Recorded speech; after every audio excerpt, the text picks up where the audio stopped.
오늘 말씀은 로마서 12장 말씀인데요.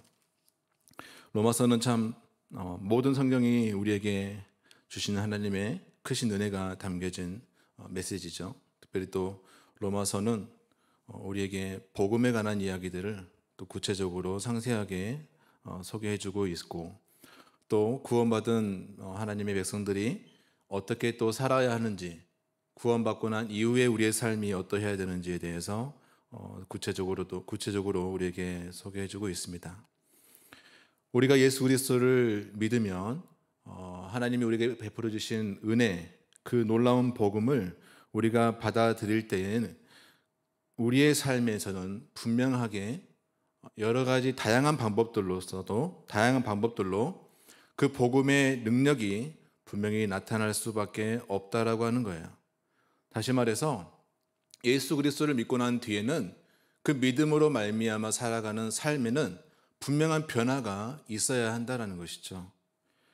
이 변화를 통해서 그 믿음이 진짜 믿음인지 아니면 가짜 믿음인지가 구분이 될 수도 있습니다. 그래서 오늘 말씀 속에서는 그리스도인들이 일상생활에서 구체적인 영역들에서 복음의 능력을 나타내 보여야 한다라고 우리에게 말씀해 주고 있고, 그것을 우리에게 사도 바울은 권면하고 있습니다.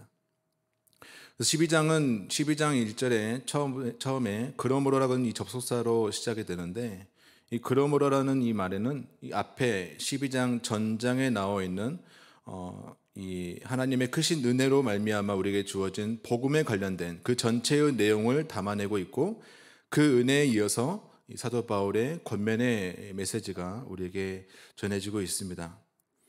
사도 바울이 권면의 메시지를 전할 때 이렇게 이야기하죠. 오늘 제목과 같은 건데, 오늘 제목이 원제는 하나님의 모든 자비하심으로 너희를 권하노니 라는 건데, 그것을 줄여서 하나님의 자비하심으로 권합니다 라고 했습니다. 사도 바울은 권면할 때 자신의 어떤 권위를 이용하거나 아니면 내 어떤 명성이나 사도 바울이 선생으로서 권하는 메시지가 아니라 하나님의 모든 자비하심으로 권한다, 이렇게 이야기하고 있어요. 사람의 명성이나 권위는 이 세상의 것은 다 이 시간이 지남에 따라서 그 가치가 또 떨어지게 되기도 하죠. 사도 바울은 자신의 것으로, 자신의 어떠함으로 권면하는 것이 아니라 하나님의 자비, 모든 자비, 그 자비하심과 그 자비 속에는 하나님의 사랑, 은혜, 복음의 그 가치가 담겨져 있는 거죠. 그것은 시간이 지나도 결코 가치가 떨어지거나 또 그 능력이 쇠하여지지 않는 것이죠. 따라서 이 권면은 하나님의 은혜가 지속하는 이상, 하나님의 은혜가 끊이지 않는 이상은 이 권면은 모든 신자들에게 주어지는 메시지다라는 거예요. 사도 바울이 죽은 다음에는 이 명령이 그냥 끝나는 게 아니라 하나님의 자비와 은혜가 머무는 곳마다 이 권면은 끊임없이 전해져야 한다는 것이죠. 또 이 권면을 받아들이고 이 권면대로 순종하며 살 수 있는 자들은 누구냐? 바로 하나님의 자비하심을 경험한 자들만이 그 권면대로 살아갈 수 있다는 것이 이 권면 속에 담겨져 있는 의미라고 볼 수가 있습니다. 다시 말하면 이 권면, 오늘 이 두 가지의 권면에 대해서 나눌 건데, 이 권면을 받아들이고 이 권면이 정말 내게 생명으로 여겨지고 이것을 온전히 순종하며 살 수 있는 자들은 하나님의 은혜를, 복음을 받아들인 자들만이, 믿음으로 말미암아 구원받은 하나님의 백성들만이 할 수 있는 것이다라는 것을 기억해야 합니다. 그렇지 않는 자들은 이 메시지가, 이 권면이 그냥 단순히 잔소리로 들리겠죠. 나와 상관없는 이야기로 듣거나 어느 정도는 인정할 수 있겠지만 괜찮은 말이야, 좋은 말이야, 그렇게 살아도 큰 문제 없을 것 같아, 그렇게 살아도 내게 유익이 될 수 있을 것 같아, 그런 어떤 긍정의 메시지로 받아들일 수 있겠지만 세상의 저항 앞에서는 힘없이 무너지고 말 것입니다. 하나님의 그 참 놀라운 은혜를 경험한 자들만이, 예수 그리스도를, 그 복음을 받아들인 자들만이 이 권면에 온전히 순종할 수 있다라는 것이죠. 첫 번째 권면이 무엇이냐? 그것은 영적 예배를 드려야 한다라고 우리에게 말씀하고 있어요. 영적 예배. 이 영적 예배라는 것은 이 난하주에 보면요. 난하주에 보면은 이 1번에 합당한이라는 말이 있죠. 합리적인 합당한 예배를 드려야 된다고 말씀하고 있어요. 무엇에 합당하냐? 하나님의 은혜의 그 가치에 합당한, 하나님께서 우리에게 베푸신 모든 자비에 합당한 예배를 하나님께 드려야 한다라고 말씀하고 있어요. 하나님의 그 우리에게 베푸신 모든 자비하심이 우리는 어떠한 그게 가치가 있는지 우리 한번 생각해 봐야 할 것입니다. 하나님께서 우리에게 베푸신 그 모든 자비, 사랑, 은혜, 그 복음이 얼마만큼 위대한지 우리는 한번 살펴볼 때 그것을 우리가 값으로 환산할 수 없죠. 하나님의 은혜를, 하나님께서 베푸신 그 사랑을 우리는 결코 값으로 환산할 수 없습니다. 하지만 성경 안에서 우리에게 여러 가지 방법들로 보여주신 그 은혜가 얼마나 큰지를 우리는 조금 간접적으로나마 한번 경험해 봤으면 좋겠어요. 그것은 예수님이 비유 속에 나타나신 말씀 속에 1만 달란트를 탕감받은 임금으로부터 1만 달란트를 탕감받은 사람에 대해서 우리가 그 내용을 알고 있죠. 그것은 하나님께 빚진 그 빚의 값이 1만 달란트라고 하는 거죠.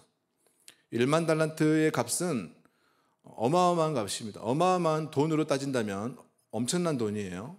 우리가 지금부터 돈을 5만 원권으로 그것을 바꿔가지고 하루 종일 쓴다고 하더라도 우리 죽을 때까지 다 못 세는, 다음 내 자식이 태어나자마자 그 영아실에서 막 태어나자마자 세더라도 평생 세도 못 세는 그 돈이 그 1만 달란트라고 하는 것입니다.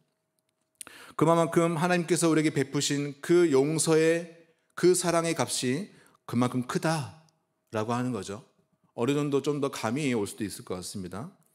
또 우리가 하나님께서 베푸신 그 사랑이 얼마만큼 큰 것인가? 성경은 한 영혼이 천하보다 귀하다라고 말씀하고 있어요. 여러분 한 사람 한 사람이 한 영혼이 천하보다 귀하다라는 거죠. 근데 그 천하보다 귀한 이 영혼이 영원히 죽을 수밖에 없는 존재였는데 사망 가운데 있는 우리였는데 우리를 구속하셨다는 것이죠. 우리를 값으로 사셨다라고 말씀하고 있어요. 천하보다 귀한 이 한 영혼을 하나님께서는 사셨다는 것인데 우리 한 영혼만 구원할 수 있는 능력이 아니죠. 하나님의 그 십자가의 사랑은 온 천하 만민을 구하고도 남는 은혜라고 하는 것입니다. 그만큼 우리에게 베푸신 하나님의 구원의 은총, 그 자비, 사랑은 엄청난 큰 가치가 있다라는 것을 우리가 알 수 있습니다. 그럼 우리는 그에 합당한 예배를 드려야 된다라고 하는 거예요. 여러분들은 어떻게 하나님께 예배를 드려야 그에 합당한 예배를 드릴 수 있을까요? 오늘 사도 바울은 우리에게 말씀하고 있어요. 너희 몸을 드려라. 여러분들의 몸을 드리라고 말씀하고 있어요. 여러분들의 몸이 얼마나 값이 있나요? 근수로 따져볼까요? 요즘 고깃값이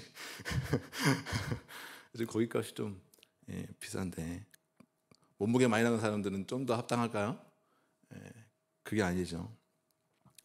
우리의 이 말씀 속에 보면요, 1절에 보면은 너희 몸을 드리는데 그냥 이 몸이 아니라 하나님이 기뻐하시는 거룩한 산 제물로 드리라라고 말씀하고 있어요.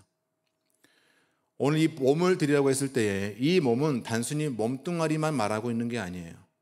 몸뚱아리만 드리라고 하는 것이 아니라 그 몸을 드리라는 말 속에는요, 너의 마음, 너의 몸, 너의 온 인격을 하나님께 드리라고 말씀하고 있는 것이죠. 그리고 우리가 가지고 있는 모든 것들을 다 하나님께 드려야 된다. 근데 이것을 그냥이 아니라 구별해서 거룩한 산 제물로 드리라라고 말씀하고 있어요.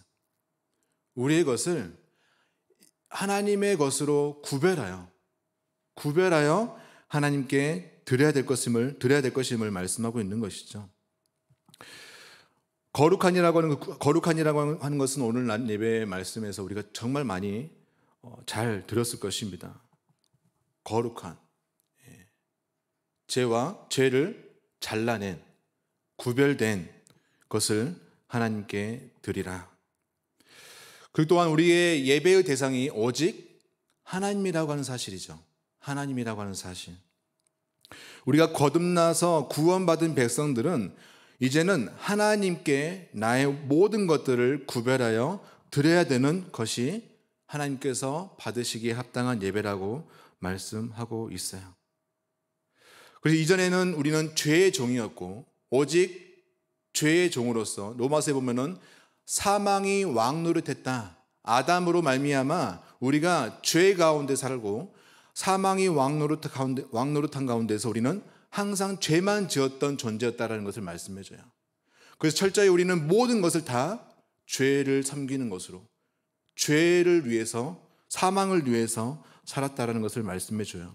근데 예수 그리스도께서 그분의 피값으로 우리를 살리셨고 구원하셨다라는 것이죠. 이제는 우리가 그 새 생명 가운데에서 이제는 하나님을 예배하는 자로 살아야 된다는 것입니다.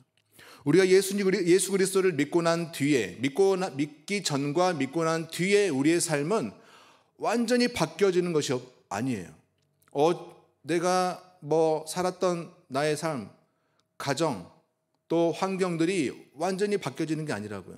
가끔 영화 보면은 과거를 바꿔가지고 현재가 갑자기 변화되는 어떤 그런 그 CG를 막 보게 되는데 예수님을 딱 믿고 난 뒤에 갑자기 우리의 환경들이 그렇게 막 변화되는 게 아니에요. 어제와 동일해요. 똑같아요. 또 나는 똑같은 삶을 살아요. 똑같은 집에 들어가요. 똑같은 부모님을 만나고 똑같은 환경들을, 똑같은 문제들을 또 마주한다라는 것이죠. 하지만 예수 그리스도를 믿고 난 뒤에 우리는 그 모든 것들이 이제는 나를 위해 사는 것이 아니라 하나님의 영광을 위해 살아야 되고, 또 모든 시간과 물질과 모든 것들이 철저히 나를 위해서 살아왔다면 이제는 그것을 하나님의 것이라고 여기고 하나님께 드려지는 삶을 살아야 된다는 것이죠. 그래서 이 영적 예배라고 하는 것, 하나님께서 받으시기에 합당한 예배라고 하는 것은 이제는 우리가 모든 것들을 나를 향해서 사용했던 모든 것들이 하나님께로 드려지는 삶을 살아야 되는 것을 말씀해 주고 있습니다.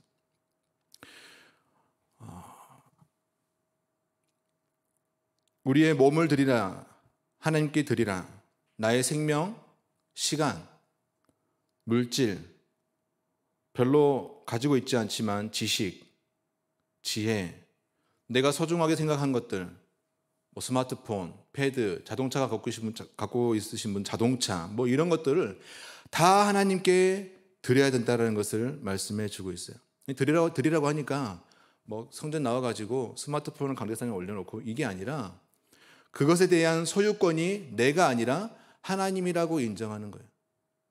예전에 이스라엘에 가보니까 박 목사님과 같이 갔었는데 예수님의 흔적이 묻어있는 어떤 돌이 있더라고요.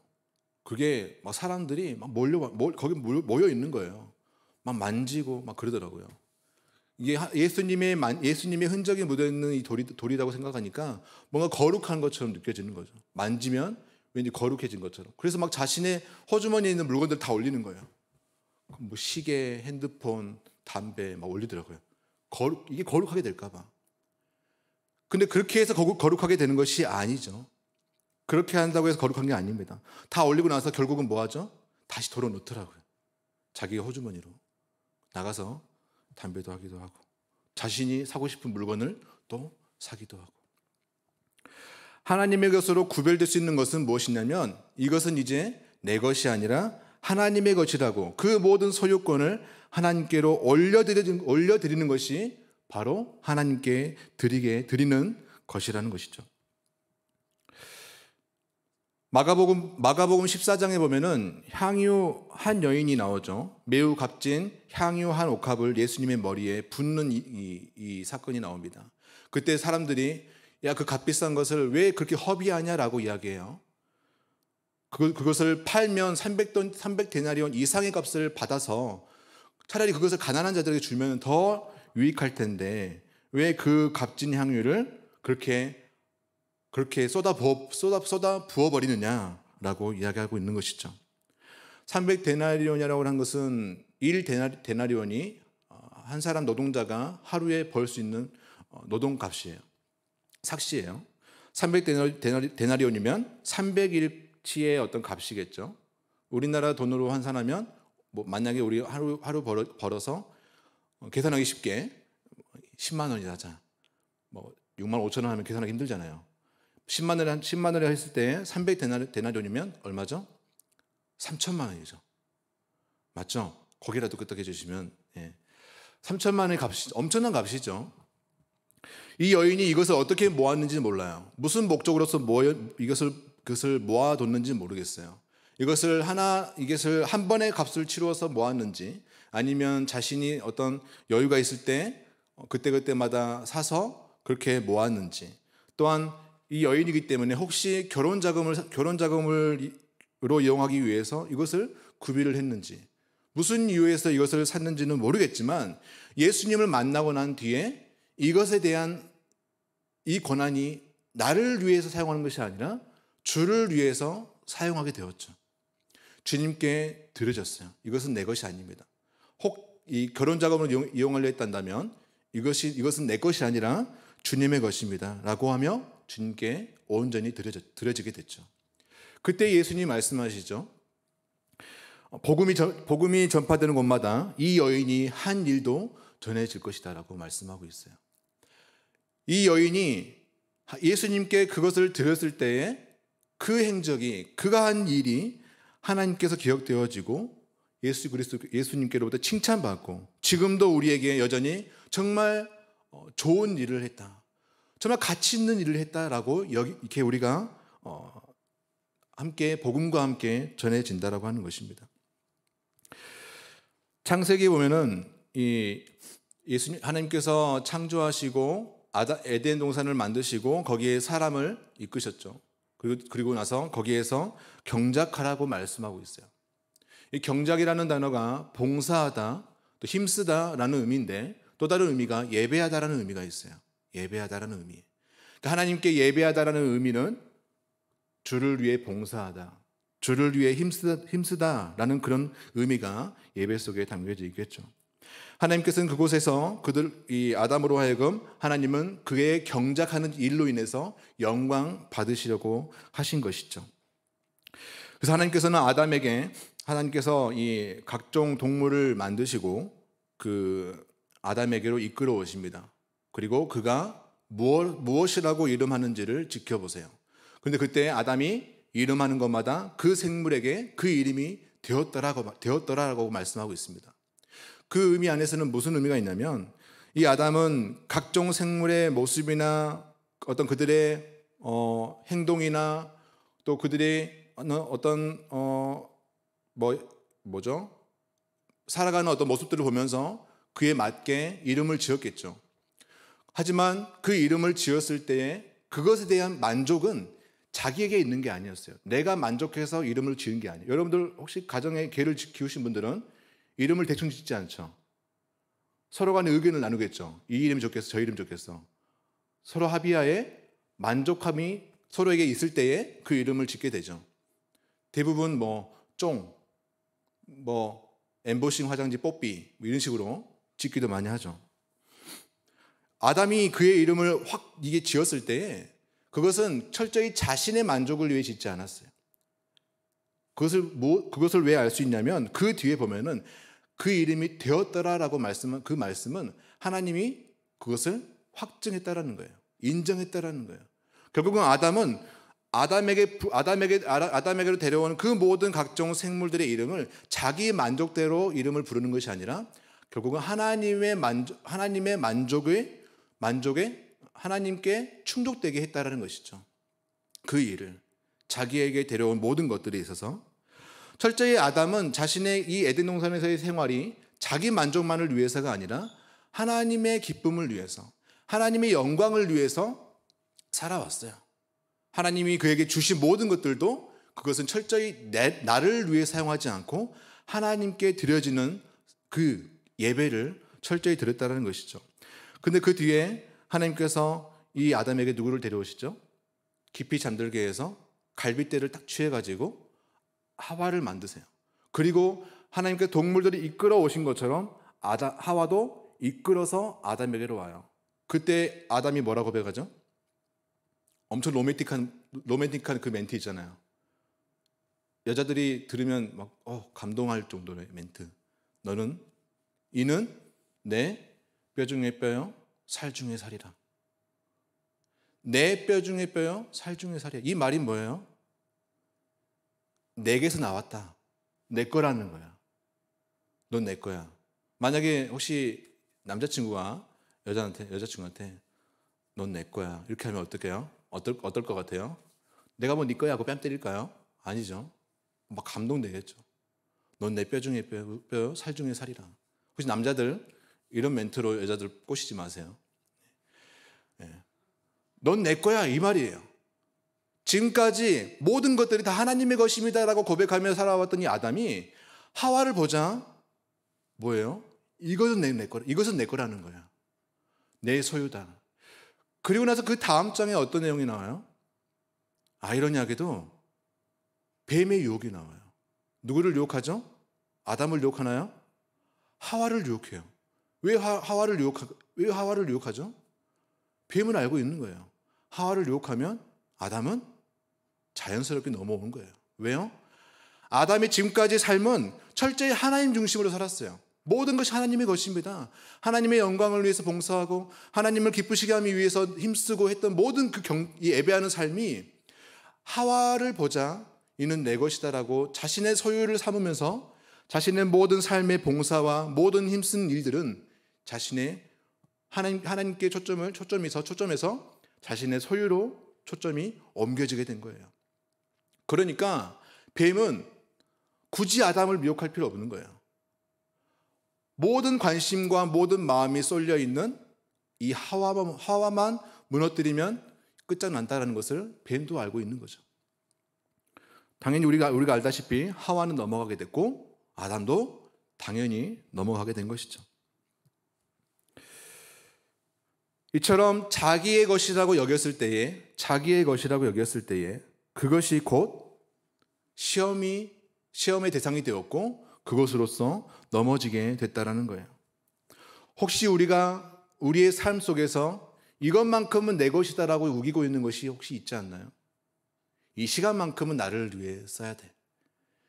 지금까지 우리가 살아오면서 여러 차고 끝에 세워놓은 자신만의 어떤 하루의 일과가 있잖아요.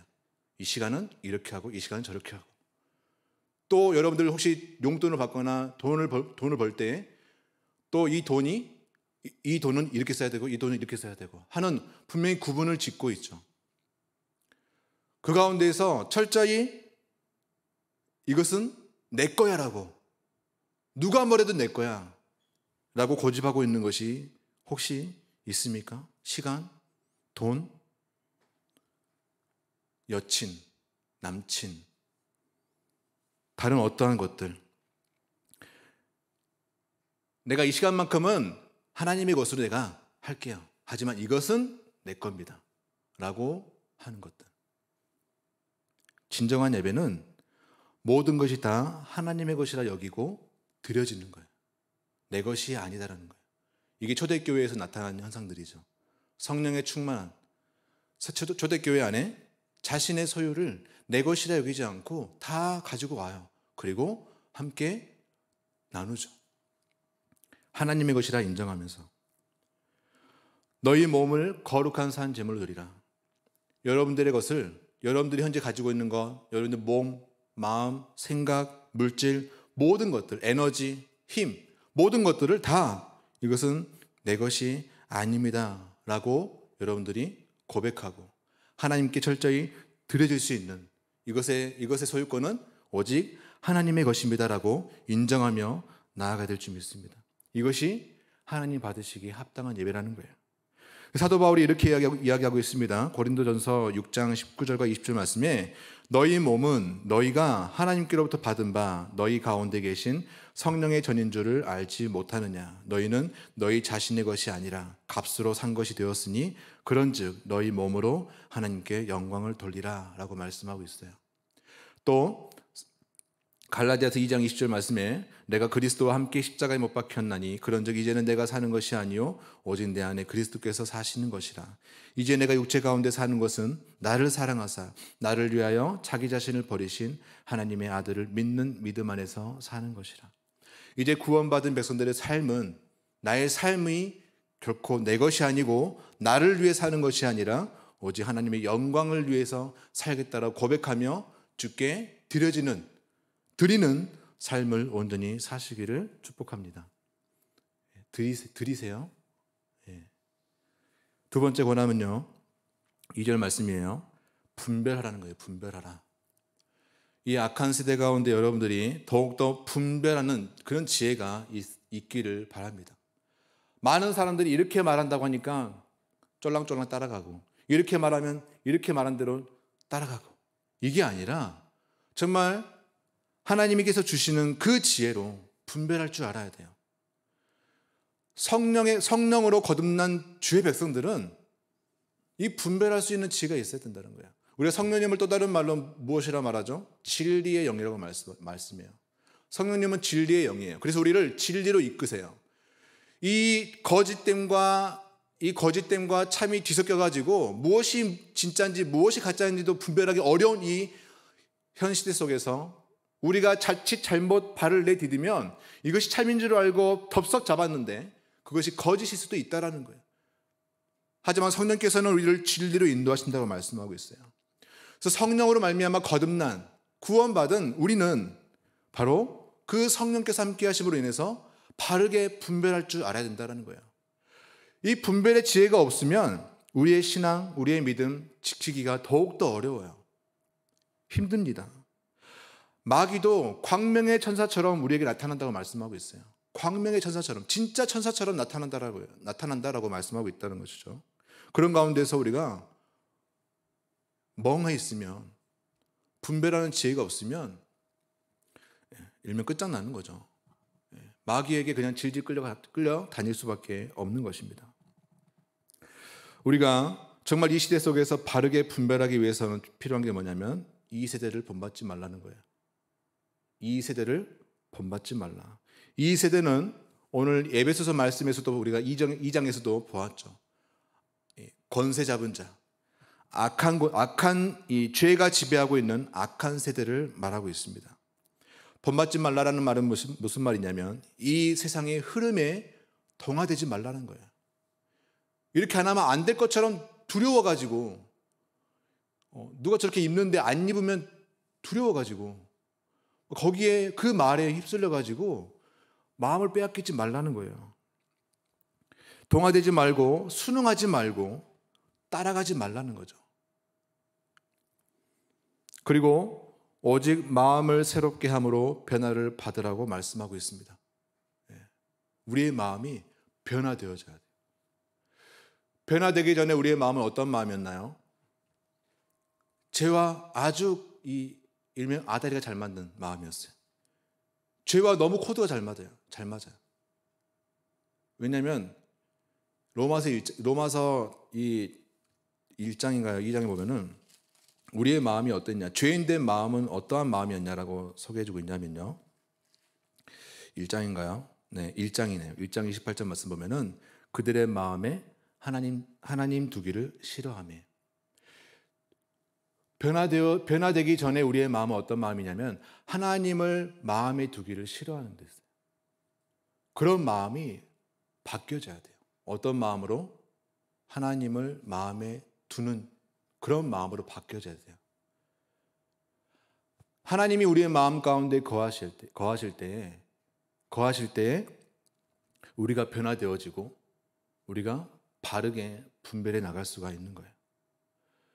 마치 에덴 동산 중앙에 선악과가 자리 잡아야 하듯이 우리의 마음 가운데에 하나님의 말씀이 중심이 되어서 그 말씀이 기준이 되어서 옳고 그름에 대해서 바르게 분별할 줄 알아야 된다는 거예요. 하지만 이 변화는 결코 단번에 일어나지 않아요. 한순간에 확 바뀌지 않아요. 시간이 걸려요. 오랜 시간이 걸립니다. 여러 가지 많은 사건과 많은 일들을 경험과 무너지고 때로는 깨지고 때로는 넘어지는 그런 과정 속에서 우리의 마음이 점차 하나님을 마음에 두기를 좋아하는 마음으로 바뀌어지게 되는 거예요. 우리의 마음이 이처럼 변화되어질 때 그때서야 비로소 우리는 하나님이 기뻐하시고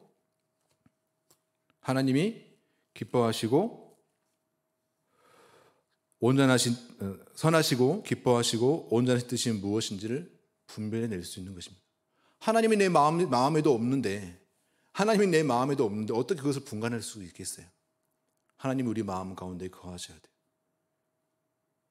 요한복음에 보면은 내가 너 안에 그가 내 안에 내가 너 안에 그가 내 안에 거하면, 이 말씀이 있어요. 그럼 예수님이 우리 마음 가운데 어떻게 거하실까요? 또 그 뒤에 이런 말씀이 있어요. 너희가 내 안에, 내 말이 너희 안에. 다시 말하면 주님의 그 말씀이 우리 마음 가운데 중심에 있어야 된다는 것이죠. 우리 마음 가운데 거해야 된다는 거예요. 그럴 때 우리가 변화되어지고 하나님의 선하신 뜻을 분간해낼 수 있는 것입니다. 이 시대에 우리가 이 분별하는 것은 정말 중요합니다. 우리가 이 성경 안에서 판단하지 말라 해가지고 분별하는 것을 안 하는 사람이 있어요. 판단하지 말라는 말은 정죄하지 말라는 거예요. 우리는 분별해야 돼요. 진짜인지 가짜인지, 참인지 거짓인지, 진리인지 아닌지를 우리는 분별해야 된다고요. 분별해야 돼요. 하지만 우리가 정말 지혜롭게 분별해야겠죠. 하나님이 기뻐하시는, 원하시는 분별을 해야 됩니다. 이것을 우리가 좀 알 수 있는 방법이 이것이 다라고 말씀드릴 수는 없지만 우리가 좀 더 이것이 성령께서 우리로 하여금 깨닫게 하시는 분별이다라고 우리가 알 수 있을 만한 것이 어떤 것이냐면, 우리는 성령께서 내게 주신 지혜로 인해서 이 분별하는 것이 진짜 정말 잘 분별한 것인지 아닌지를 알 수 있으려면, 그것은 성령을 통한 분별은요, 분명히 성령의 열매를 맺게 되어 있어요. 성령을 통한 분별은 성령의 열매를 맺게 되어 있어요. 만약에 성령을 통하지 않는 거짓된 영에 의해서 분별은요, 사망의 열매를 맺어요. 쉽게 말하면 성령을 통해서 분별하게 된 것은요, 사람을 살리게 돼요. 살아나는 역사가 생겨요. 하지만 거짓된 영에 의해서 생기는 분별은요, 결국 남을 죽입니다. 진짜 정확하게 완벽하게 판단하고 분별했죠. 그 기준을 가지고 결국은 사람을 죽이게 된다는 거예요. 성령으로 말미암는 분별은 성령의 열매를 맺게 되고 살아나는 그런 일들이 일어나게 돼요. 두 번째로, 이것이 정말 성령께서 주시는 분별인가 아닌가를 알 수 있는 것은요, 성령께서 우리에게 분별하게 하실 때 나타나는 또 다른 현상은 뭐냐면, 나를 돌아보게 돼요. 예수님 말씀에도 이런 말씀이 있죠. 다른 사람의 눈에 티를 보고 판단하는 사람들에게 너의 눈에 들보가 있는지를 모르느냐, 깨닫지 못하느냐라고 말씀하고 있어요. 다른 사람들의 눈에 티를 발견했어요. 티는 작은 거예요.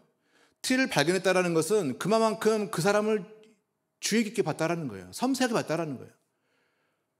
그리고 그 티를 잘 발견한 것이죠. 그런데 그게 잘한 게 아니라 우리는 그 뒤에 어떤 현상이 나타나야 되냐면, 나의 눈에 들보가 있는지 혹 있지 않는지를 먼저 살펴볼 수 있어야 된다는 거예요. 그리고 그것을 철저히 하나님께 회개하고, 그리고 난 뒤에야 우리가 다른 사람의 눈에 있는 티를 빼내야 한다라고 말씀하고 있어요. 여러분, 눈에 티가 들어가면 아파요, 안 아파요? 아프죠. 먼지 하나 들어가면 오도방정 막 뛰죠. 다른 어떤 일에 집중하지 못합니다. 눈에 그 작은 티가 들어가면요. 저도 예전에 눈에 뭐가 들어간 적이 있었어요. 밤에 어렸을 때 잠을 자는데 자면서 이 코를 팠어요. 코를 파가지고 열심히 문질러서 열을 발생시켜가지고 수분을 증발시킨 다음에 버렸죠. 근데 그게 눈에 들어갔던 거예요. 눈에 이 부스러기가 들어갔던 거예요. 아침에 눈을 뜨는데 눈이 안 떠지는 거예요. 너무 아파요.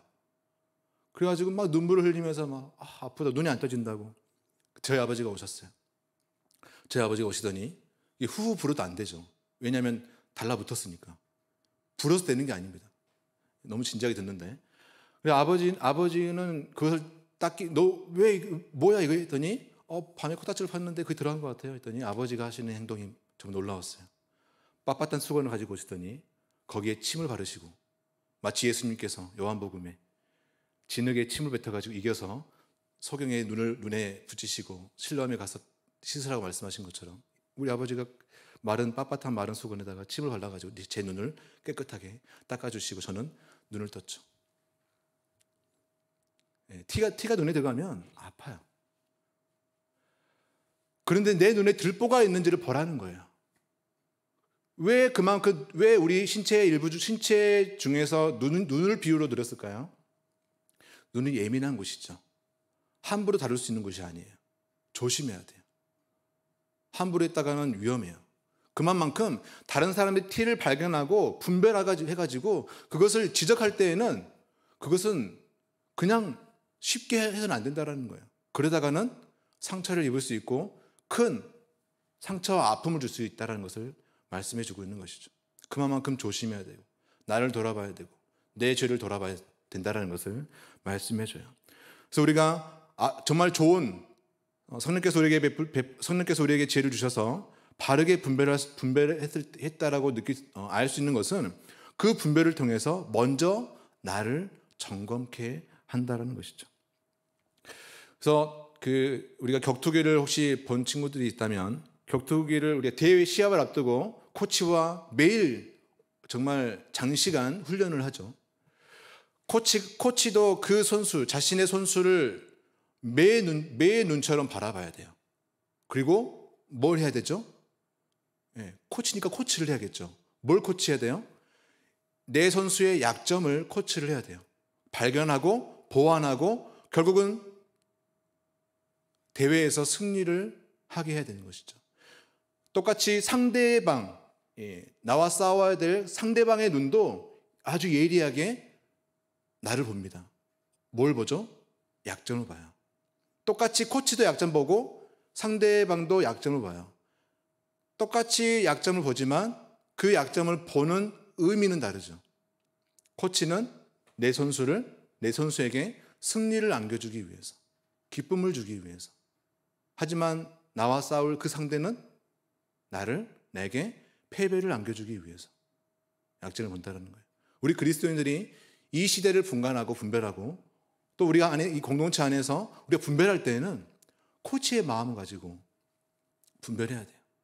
성령께서 주시는 그 지혜로 분별할 때에 바르게 분별할 수 있고 그러므로 통해서 공동체가 살아나고 승리할 수 있다는 것이죠. 오늘 사도 바울이 우리에게 권면하고 있는 두 가지 메시지, 하나님께 모든 것을 드리는 그런 합당한 참된 예배를 드리라고 말씀하고 있고 우리에게 있어서 또한 이 세대를 본받지 말고 하나님께 선하시고 기뻐하시고 온전히 뜻이 무엇인지를 분별하라고 말씀하고 있습니다. 이 권면의 메시지를 우리가 받아들이고 순종하며 사시는 저와 여러분들이 축복합니다. 기도하겠습니다. 사랑과 은혜가 풍성하신 하나님 아버지 감사드립니다. 우리에게 구원의 은총을 베풀어 주신 하나님 감사합니다. 우리가 또한 이 은혜에 합당한 삶을 살게 하여 주시옵소서. 하나님, 날마다 우리가 하나님께서 받으시기에 합당한 예배를 온전히 드려주기를 원합니다. 우리의 일상생활 속에서 내 것이라 여겨졌던 모든 것들을 이제는 내 것이 아니라 하나님의 것이라 인정하며 하나님께 드려지는 삶을 살게 하여 주시옵소서. 또한 우리가 이 악한 세대 가운데서 정말 하나님의 주시는 그 지혜로 성령께서 주시는 그 지혜로 우리가 잘 분별할 수 있도록 도와주시고 우리의 신앙, 우리의 믿음의 공동체를 잘 지켜나갈 수 있도록 인도하여 주시옵소서. 감사드리며 예수님의 이름으로 기도합니다. 아멘.